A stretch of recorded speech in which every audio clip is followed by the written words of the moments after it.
Yeah. I'm really going. All right, guys, I'm going to catch up to you real quick.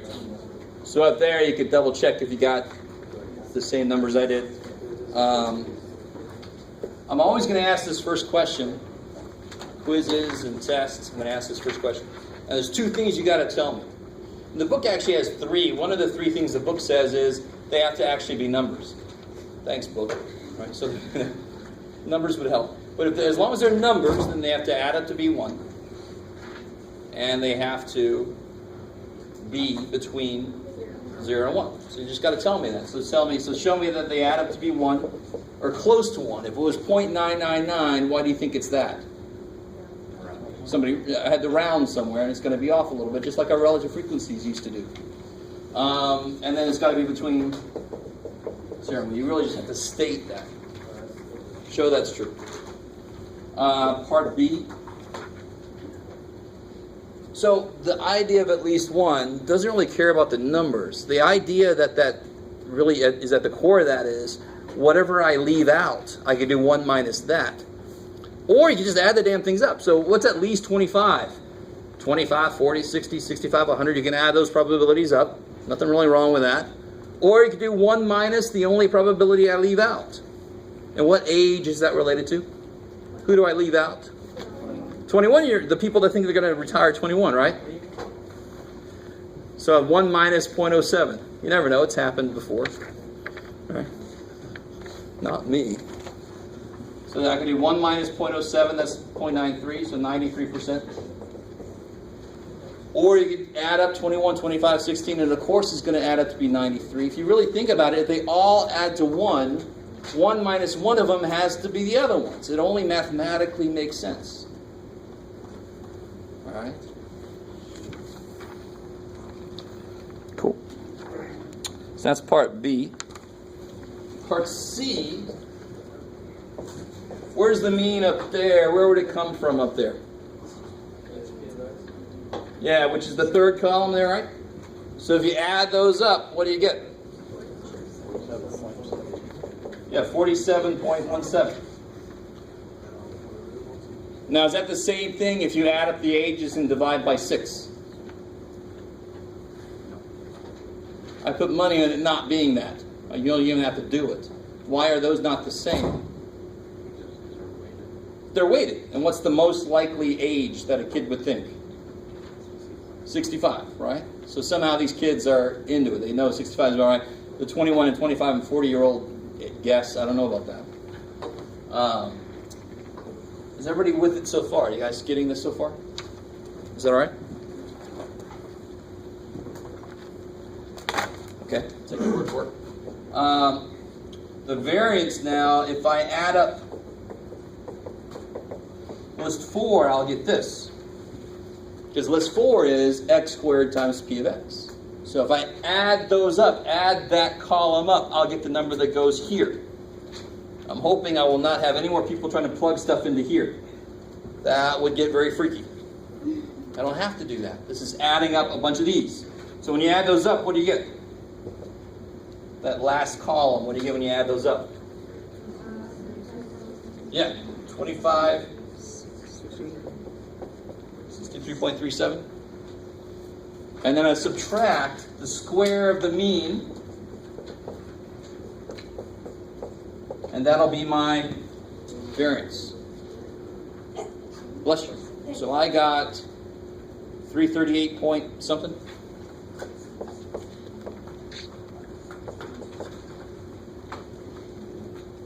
Did you guys get that?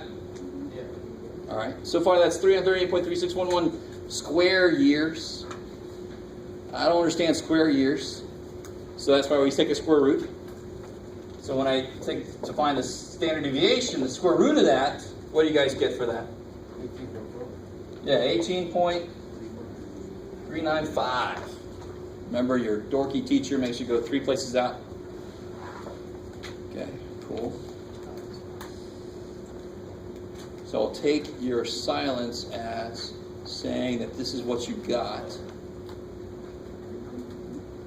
This is relatively simple compared to some of the stuff we've been doing. All right.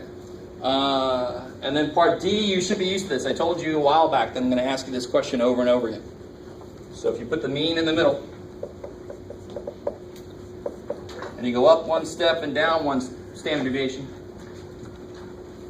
All right, and this is related to empirical or Chebyshev, right? I always like, there's theorems, there's rules, there's things that should happen in certain situations, but I always like to look at a concrete. Let me go count what percentage actually falls in there. Not a theorem. So what number is this if you go down one step? So that minus 18.395, right? What's that? Yeah, 28.77, and then up here would be 65 point blah, blah, blah. So what ages are in there? What do I catch? Yeah, I don't catch 25, I catch 40, 60, 65. I just barely catch that dude. So if I add up those percentages, I'll get the total percentage that's in there. Kind of makes sense. Because this by itself, what percentage of the data is 40? 25%. So I got 25% of the data there, plus 16%, plus 29%, and that is 70%. Which is really close to what interesting number? 68%. Why is that interesting? That would indicate it's normal, right? Now I can tell from the percentages, does it look normal? It starts low, goes high, goes low, goes high, goes low. So it looks like, so it's symmetric and it sort of acts like a normal in some cases, but I can tell it's not normal from the distribution. Are you guys kind of with me? So just because this number is close to 68 is not good enough by itself to say that it's normal. But if I got like 45% or 92%, that is evidence that it's not normal. Stop there for a second, you guys. Semi with me. We've been talking about that forever. So yes, sir. Within one step, around like 68%. If it's normal, yeah. Well, what does Chubby Dude say about one step out? You catch at least 0%, right? So it's like, ooh. What is it? 2 steps would be 75%. Yeah. All right. And that works for any distribution. So this got to work for this one. If I went one more step up and down, I'm going to catch at least 75%. That's what Chubby Dude said. Poor little Chubby Dude. All right, what about that last weird question?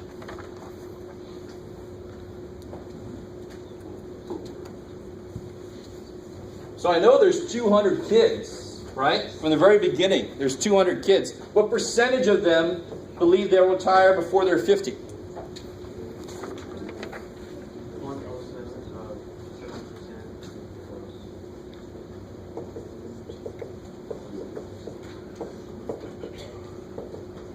So it's 200 times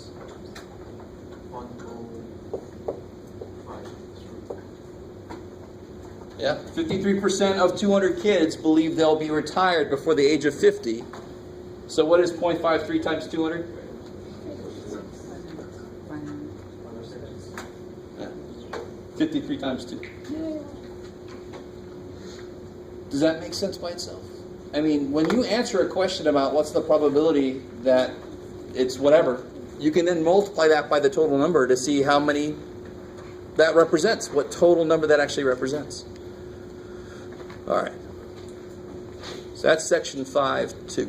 That's pretty much how a lot of the homework is going to run, just like that. Those kind of questions. So we're going to keep going, unless there's any questions. We're chugging right along. Yes, ma'am. Is that E that you just wrote? Yeah, this is E. Yeah, 53% think they'll retire before 50 times 200 kids. So 106 kids thought they'd retire before 50. Yes?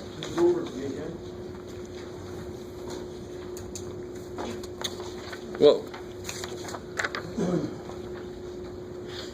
Yeah, so if you add up all these probabilities, they of course make 1, right? So at least 25 would be 25, 40, 60. Instead of adding all those up, I'm going to do 1 minus the only thing it leaves out. And the only thing it leaves out is 21. So 1 minus 0.07, 93%. Because I could add up the other ones, and you could totally do it that way, but it's just quicker just to do 1 minus the thing that left out. Good. Yes, ma'am.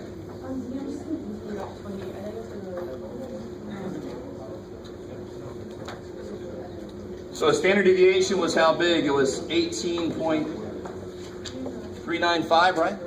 So if you take that minus that, you get there.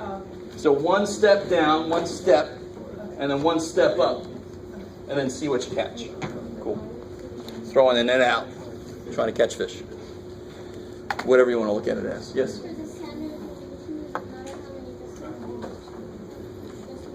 For your weird teacher, how many decimal points you got to go on the standard deviation? 3. Cool. Okay. For the question A, we got to answer it exactly like, for question A, we got to answer it like exactly the same as. You have to address those two things. So you don't have to answer it exactly like the way I do, but you have to address them adding to 1, and you have to address that none of them's negative and none of them's more than 1. Right?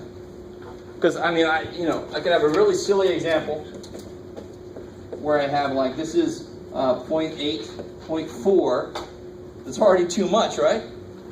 But I can do negative 0.2. So what do they add up to be? Yay! But that one, of course, that's not physically possible, right? Negative probability is weird. 0 means it ain't going to happen. What would a negative mean? Right? It's anti-situation will happen. I don't know what that means. That's why you have to check both. Make sure they add to be 1, and that none of them is negative, none of them is more than 1, because that's not allowed. All right. All right. So we're going to get into section 5.3.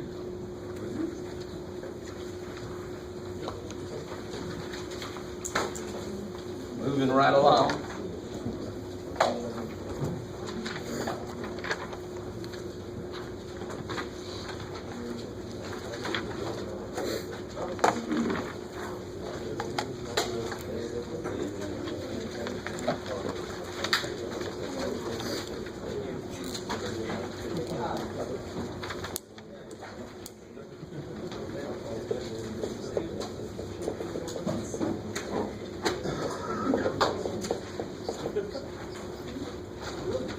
All right, so I'm going to go back to my 5.3.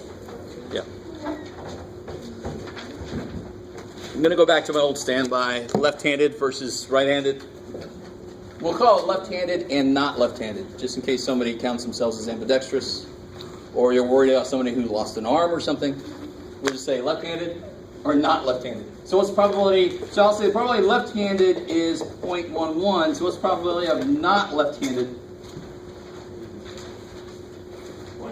0.89.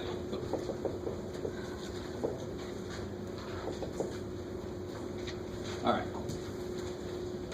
So what we're about to do is to get into that situation I told you about where I had to be very careful saying something like you pick a red seed and then a white seed, because otherwise if I said exactly one red seed, there's multiple ways to do it, and you have to take all of them into account unless I'm very careful about the order that I ask for. So now we're finally getting rid of that. We're just going to say if I have 5 people, let's say I pick 5 people at random. And this is true in the background here. 11% of people are left-handed, at least in the States, the last number I saw. So if I pick 5 people, I want to know the probability that exactly one of them is left-handed.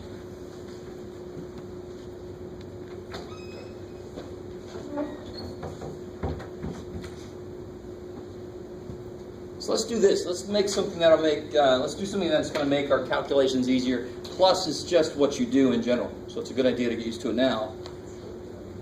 I'm going to call this, since it's what I'm looking for here, right? I'm looking for left-handed, one left-hander. I'm going to call this the probability of success. I'm going to use a letter P to represent it. So success doesn't have to be something happy. It could be looking for dead people on a battlefield. It could be looking for infected squirrels. Whatever. It doesn't have to be a happy thing. It just is what you happen to be looking for at this time. So what's the other one's going to be probability of failure, amazingly. So I'm going to call that Q. So P in this particular problem is a left-handed person's probability of happening. And Q is the opposite. Not left-handed. So can somebody give me one way that this could happen? 1 left and 4 right. Say again? 1 left and 4 right. Now see, that's not particular enough. That's not specific enough.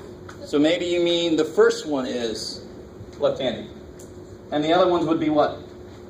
Right. Or whatever, right? So that would be what? This is the letter. They would be failures. I'm looking for left-handed people, right? How else could it happen? Yeah, maybe the second person is left-handed and the other ones aren't. Or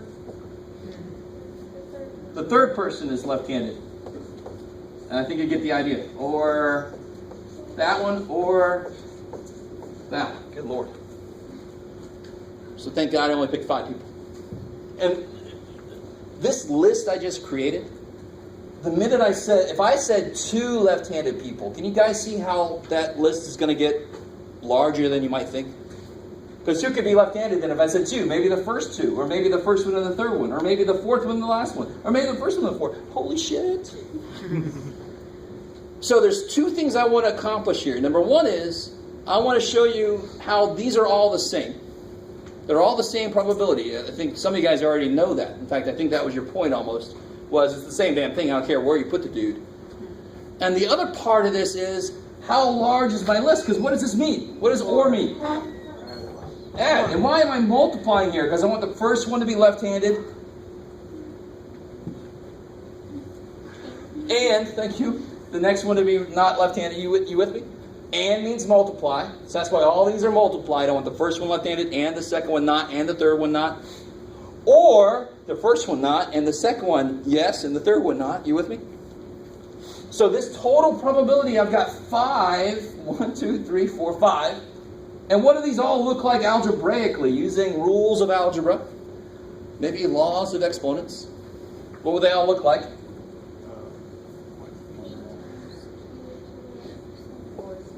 Good, right?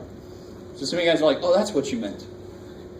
Because it's a weird question to ask. What does he want? All right, let me stop there for a second. So if I did say exactly 2 left-handed, I wouldn't know what number goes here, but I would know how would this change. So I want you with me. If I said exactly 2 left-handed, I wouldn't know what number goes here, like to 5. I know it's 5 because I can see the list. Do I want to make the list for 2? No, I think I hopefully convinced you. The list for 2 would so suck. PP, P, Q, P, P, Q, P, P, P. Oh, God. Right? Maybe you don't make that so out. You guys semi with me here? So I want math. Hey, math. You're good with counting. I want you to tell me what the hell, how long this list would be. Don't make me make it every time. So I'm going to show you on your calculator how to figure out how long the list would be. But what would this look like? Look at this. What does this say? What would P represent again? Left-handed. So why does it make sense that there's one of them? Because the question said I wanted one of them. So then how many of the other ones do I need? 4. Because I have a total of 5 people. So I don't know what this is. This would be how long the list for 2 would be. I really want you guys with me. That list for 2, I'd start off like that, and then I could float one P through, and float it through, and then I can float the other one through, and they're together, and they're not together. Can you imagine that? That's kind of long, isn't it? I don't want to do that. I don't want to. But it's going to be some length. There's going to be so many of them, but they're all going to look like P squared Q cubed, which is just fun to say. Why does it make sense? Because I want 2 left-handed and 3 not. So the shape of the formula is pretty damn simple. The only thing we're missing is exactly how to figure out what that number is. Now we can figure out what this probability is right now. What do I put in place of P? What's probability of success? 0.11. What's probably failure? 8, 9. Do that real quick for me. And again, if you need a calculator up here. Calculator.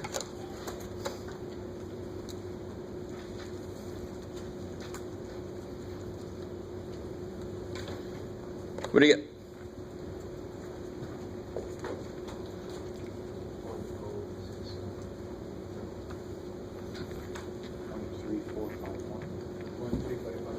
.3451. Make sure you get that. 5 times 0.11 times 0.99 to the 4th power, right? So 5 times 0.11 times 0.89 to the 4th power. Bang. Cool. So the only thing we're missing then, I can start to calculate this, but I don't have that number there. So let's talk about how to get that number. So here's the idea behind this number. Why was this 5? Because there's only 5 ways to choose one spot to put my P in, right? That sounded strange, but we'll be okay. There's only 5 places to put the left-handed dude, or dudette, person. There you go. Here, this list is going to be the number of ways there is to choose 2 spots to put left-handed people in, right? Out of 5. So there is a function. There is a function in your calculator that actually just counts that up for us. It's actually based on the idea of combinations. There's combinations versus permutations. But the beautiful thing is the letter is C, and that's like for choose. I have 5 people. So this number, let me take some of this stuff off the board here. It's getting a little unwieldy. So we're focusing on this one right here now.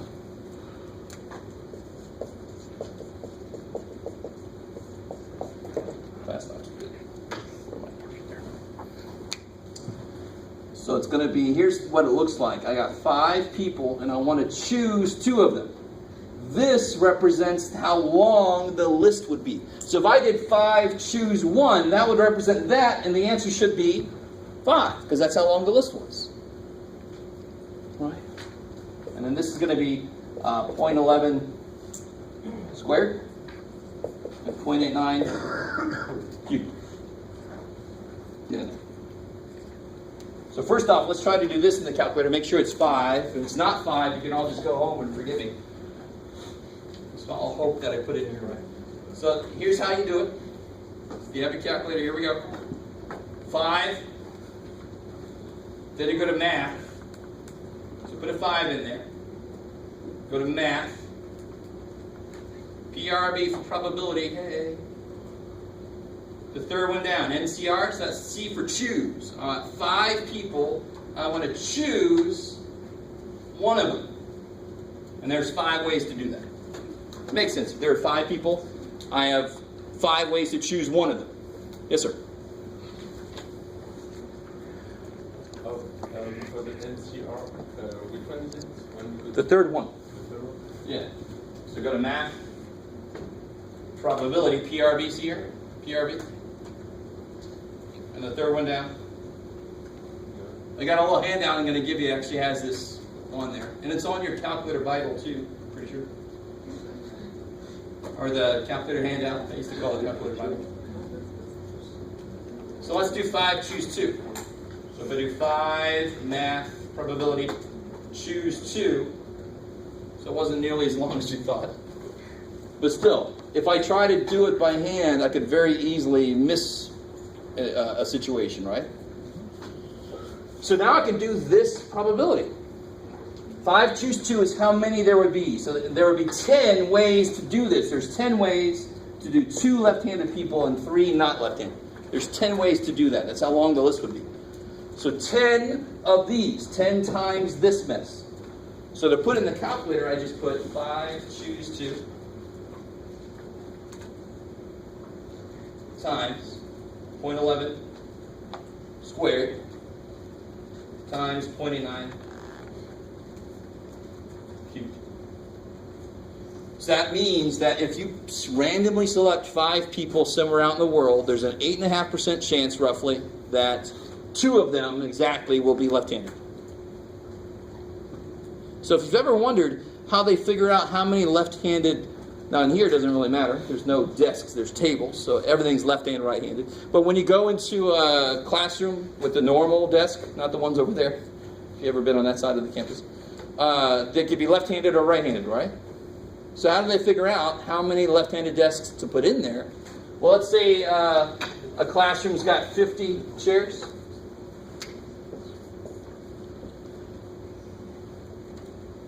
And let's see how I want to set this up. If I put two left-handed chairs,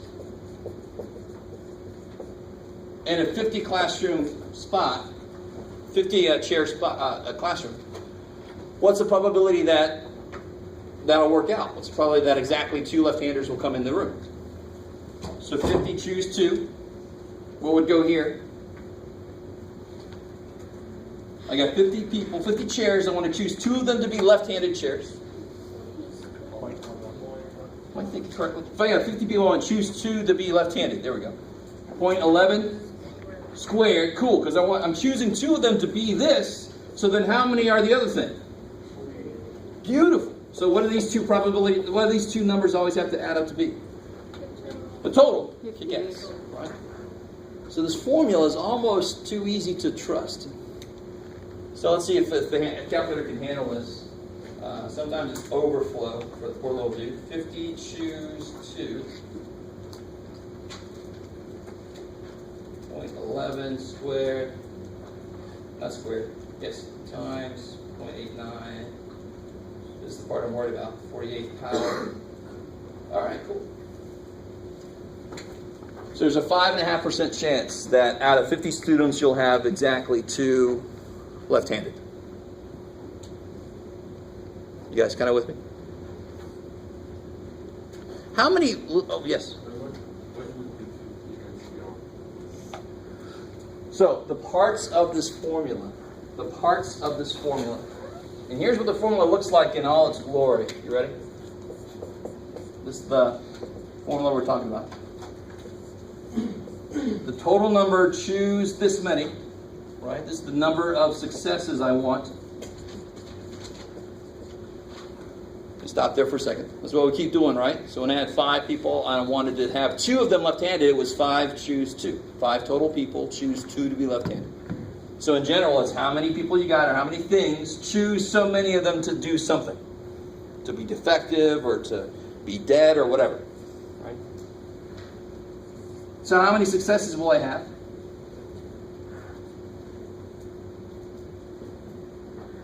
X of them. That's crazy. Now here's the part that the formula makes look really horrible, but it's not. How many is left over to be failures then? N minus X. Cool.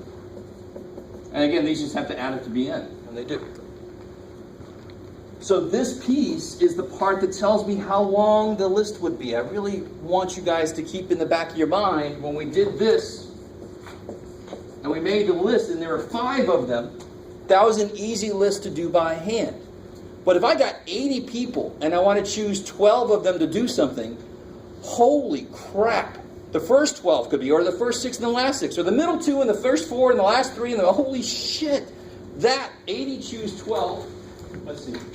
80 choose 12. Let's see if this can handle it. Holy crap. Right? 6 followed by 13 zeros, basically. That is the number of things that would be in that list you would try to create. Do you want to do that? No. No. So I'd much rather have the calculator do that for me. It's a calculator. It's built on counting. So it's going to totally be able to eat that up. I did that fast. So this tells me how many ways there is to do this. This tells me how many ways there is to do this. So each one of these in that first example we did looked like P times Q to the 4th. You with me so far? I had 1 left-handed and then 4 not left-handed. Right, they could be right-handed, ambidextrous, whatever the hell they want to call themselves. And why did I add them all up? Because it was this way, or and so forth. And of course, or means add. I love it. So if I just know how big the list is, I already know what this part's going to look like. If I could just figure out a way to tell how big that list is. I don't want to make that list every damn time, especially now if it's going to be that damn big. Right? You don't have enough time in the semester to figure that out. So thankfully, the calculator can tell me how big the list would be. Let's do another problem. Here we go. Make a whole new situation here. I really want you guys to see how simple this formula is to set up. Let's see.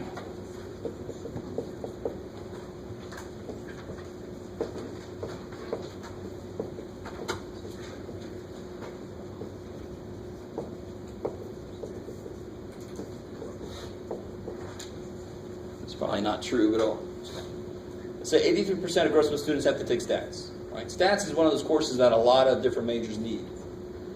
Plus, it's transferable, so some people take it even if they don't really need it for any other reason than that. I understand that. It's fine. Somebody guys like, I should have picked 120. This is weird shit. It's too bad. Some of us are doing that right now, I know. So I want to know if I pick 42 students at random.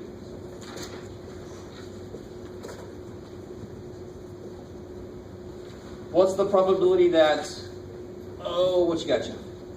34 of them have to take stats.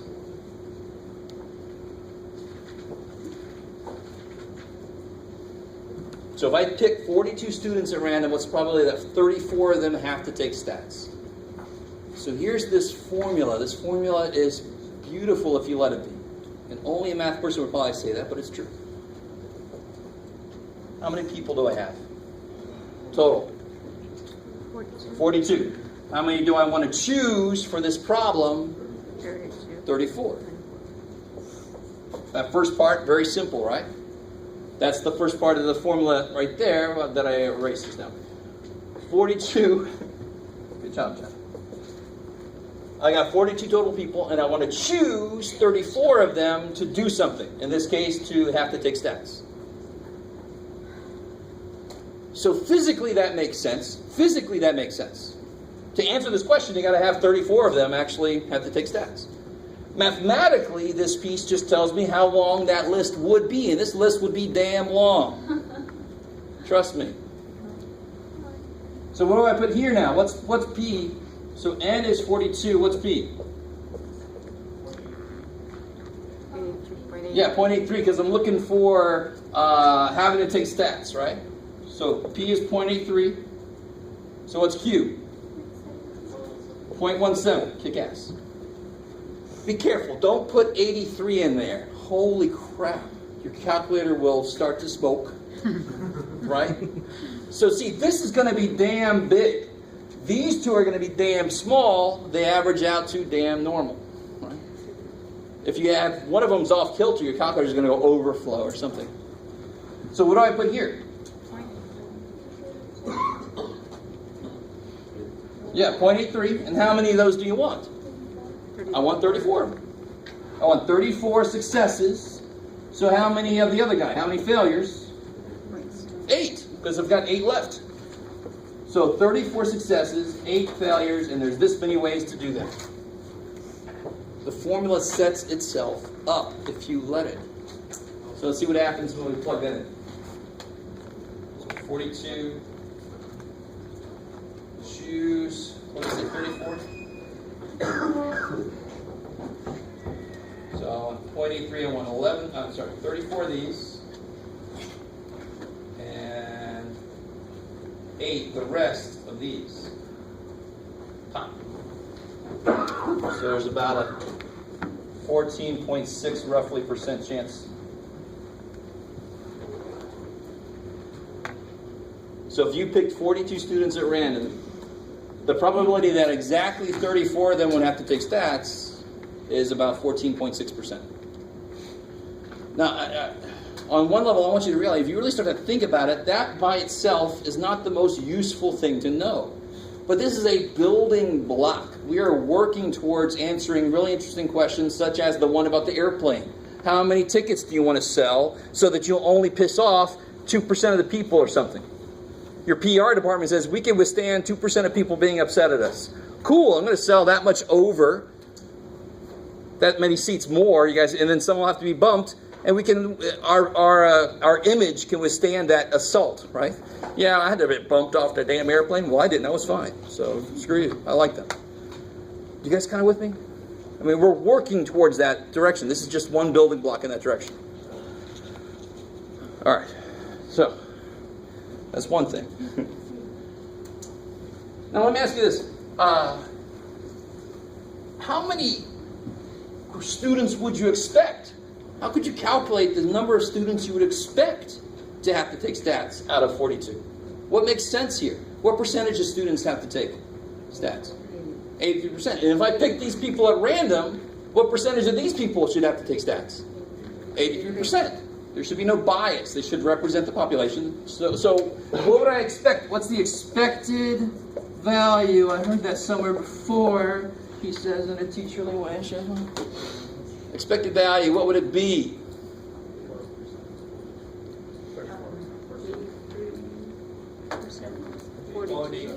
83% of 42. That's the expected value. And who remembers what expected value is another name for? Mean. I love it. Remember I showed you the EXP in the formula for is like expected EXP? So this is the formula for the mean. This is the most awesome formula for a mean we've discovered yet. So what is 0.83 times 42? 34.86. Do you guys understand why I picked this number then?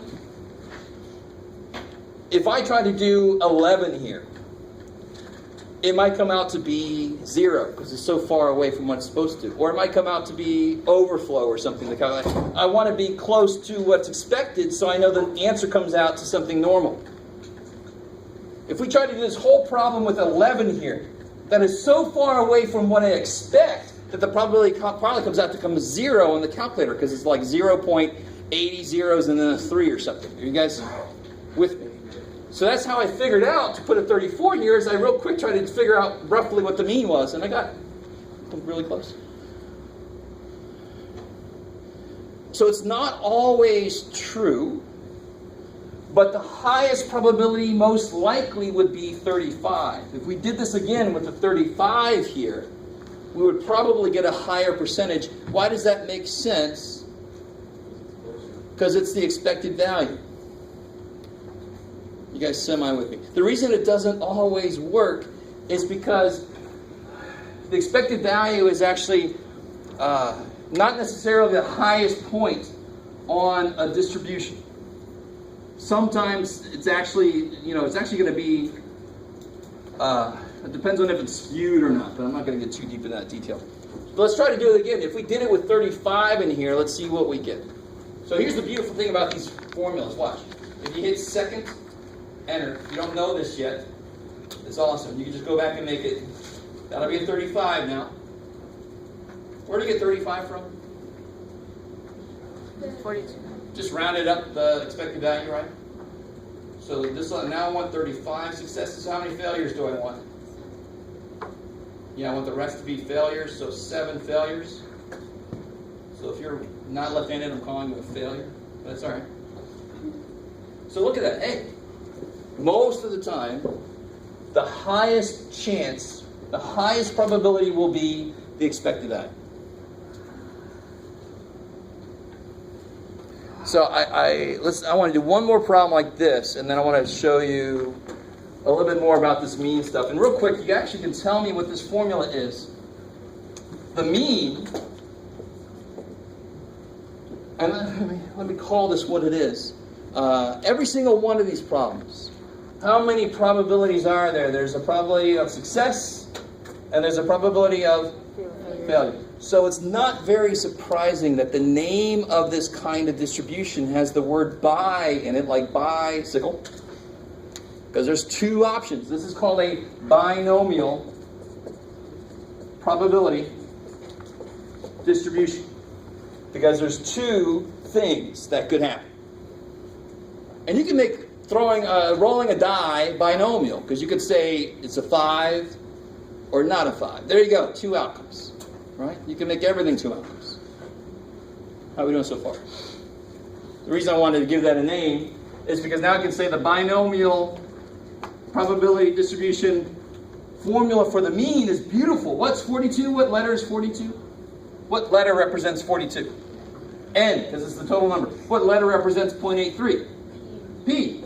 There's the formula for the mean of a binomial distribution. That kicks ass. You good? You guys still with me? I used to always use Shaquille O'Neal. He's now, retired. He was a Celtic even, but I always hated Shaquille because he was a Laker. I'm sorry if you're a Lakers fan. I'm in the wrong area for that. But I always made fun of him. If he made 30% of his free throws, right, being generous, and he took 20 free throws, how many would you expect him to make? 30% of 20. You'd expect him to make 6. That's the average number of free throws he would make. Will he always make exactly 6? No, he could go on a hot streak and make 8. Sorry. But it's going to average back out to 6. You guys semi with me here. So how did I get that so quickly? Because 30% of 20 is 6. 30% of 20 will be the average. That's an awesome formula. And just to round this out, the standard deviation, I can't really explain this as well, but it's the square root of NP cubed. Now compare that to any standard deviation we've done so far. I don't have to make a table. I just have to plug values in, and I'm done. Ash per day, Mosh. All right. So, the one other kind of problem I want to do. Let me see.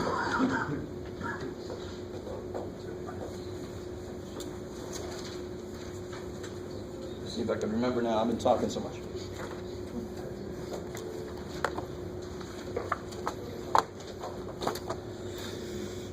Oh, I forgot. I already forgot. It's too bad for me. So let me give you this handout, and while I'm doing that, maybe it'll come back to me.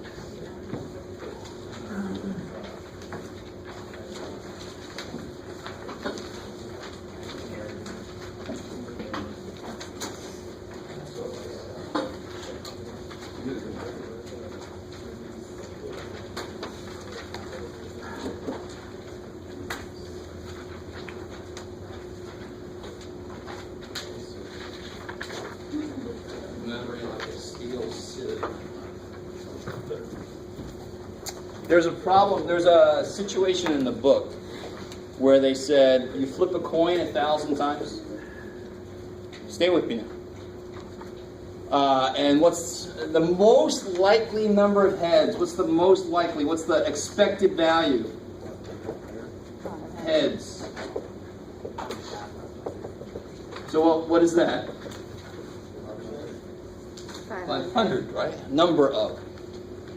How do I calculate the probability of that? We know exactly how to do it now. I got 1,000 flips of a coin, and I want to choose 500 of them to be heads. So if I got 1,000, let's see if our calculators can handle this. I don't think it's going to handle this, but I have to cut the numbers down a little bit. What's the probability of success? 0.5. And I want 500 of those. And then 0.5, and I want 500 of those. Right? So probability of 50% success is kind of funny because now P and Q are equal. Right? So let's see if my calculators will overflow or what they'll do. I have a bad feeling they will. 1,000, choose. I hope they won't, but if they do, it's good. I can show you that happens. I want 500 successes. So I want the other 500 to be failures. It's thinking. Yeah. Man. All right, so let's do this real quick. No, stop. Stay with me now. Let's cut this down to 500. And we'll choose 250 for that. Maybe just watch me. Let's see if this works. Of course, it kind of sucks. The calculator obviously has an upper level it can handle. No, not graph check. Classroom in. Got it. Oh, I appreciate that. I think 400 should work. Some point you guys are gonna completely lose interest. Let's see. And you're all like, we've passed that point. It's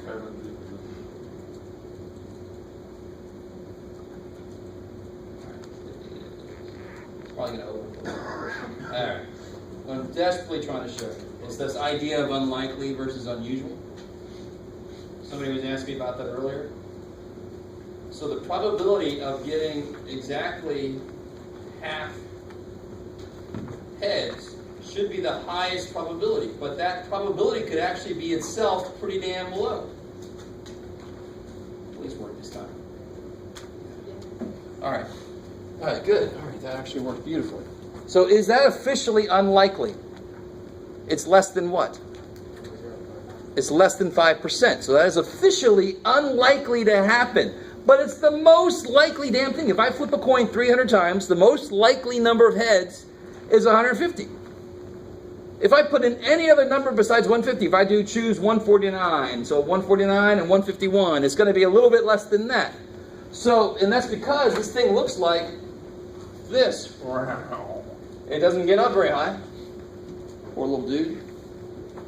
Right? It only goes up to a height of about 4.6% in the middle. So if anything off of that is going to be less. So the most likely thing is actually itself unlikely. But we still would call, if it did happen, would it freak me out? If I got exactly 500, it wouldn't freak me out. I go, okay, that's about what I expected.